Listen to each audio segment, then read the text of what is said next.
ওয়ালাইকুম রহমাতুল্লাহি ওয়া বারাকাতুহু।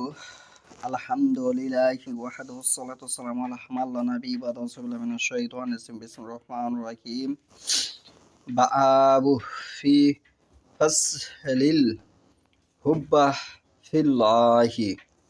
আজকের বক্তব্যের বিষয় হলো আল্লাহর জন্য ভালোবাসার ফজিলত।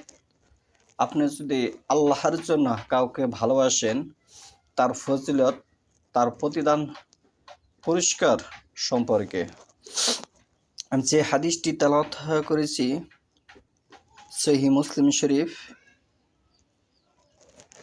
6 নম্বর খণ্ড, পর্ব হচ্ছে 46, অধ্যায় হচ্ছে 12। আরবি কিতাব থেকে যদি পড়েন, হাদিস নম্বর হচ্ছে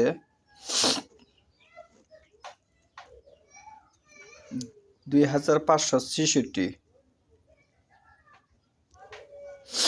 আর বাংলা হাদিস নম্বর হচ্ছে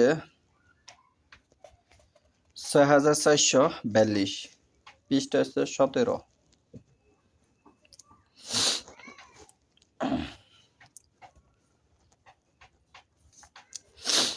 আব্দুল্লাহ ইবনু আব্দুর রহমান ইবনু আমর আন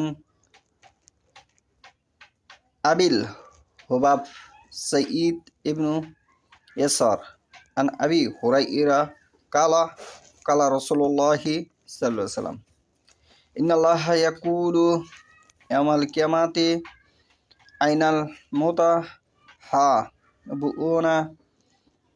বিসাহালা আলি ইয়াউমা উযিল্লুহুম ফি জিল্লি ইয়াউমা লা জিল্লা ইল্লা জিল্লি।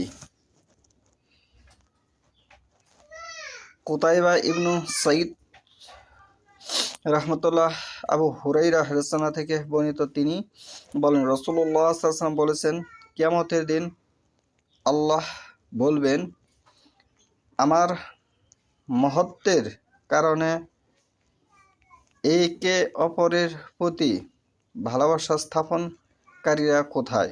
একে অপরের প্রতি ভালোবাসা স্থাপনকারীরা কোথায়? আজ আমি তাদেরকে আমার বিশেষ ছায়া প্রদান করব। আজ এমন দিন যেদিন আমার ছায়া ব্যতীত অন্য কোনো ছায়া নেই। আজ এমন একটি দিন, এদিন আমার ছায়া ব্যতীত অন্য কোনো আর ছায়া থাকবে না। তাহলে আল্লাহ স্পষ্টভাবে বর্ণনা দিয়েছেন।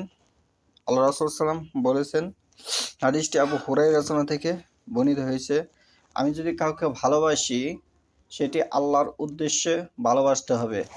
যেমন বর্তমান প্রেক্ষাপটে 1995 জন ভারতবর্ষ সহ অনেকে মুসলমান দাবি করে, কিন্তু আল্লাহর ভালোবাসাকে অগ্রাধিকার দেয় না।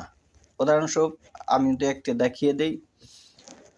আপনার বোন আপনার কাছে সম্পত্তি পাবে, সম্পত্তির মালিক আল্লাহ তাকে করে দিয়েছেন।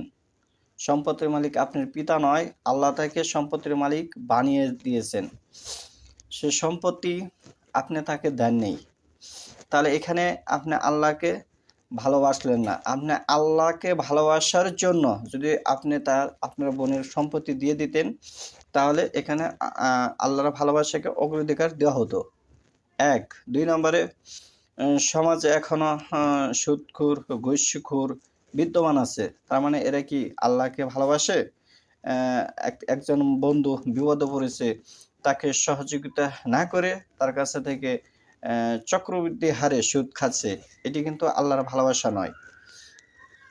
যেমন আপনার পথে একটি লোক বিপদে পড়েছে, তাকে আপনি সহযোগিতা করুন আল্লাহর ভালোবাসার জন্য। এগুলি আল্লাহর ভালোবাসা বোঝানো হয়, যেগুলি সমাজ বর্তমান প্রেক্ষাপটে ইসলামের ধারে কাছেও নেই। কিন্তু মানুষ নিজেকে মুসলিম দাবি করে। মানুষের উচিত এই সমস্ত জিনিস পরিত্যাগ করে আল্লাহর ভালোবাসাকে অগ্রাধিকার দিয়ে বসবাস করা, তাতে তার শান্তি সুখ ফিরে আসবে, ইহকাল ও পরকাল রক্ষা হবে।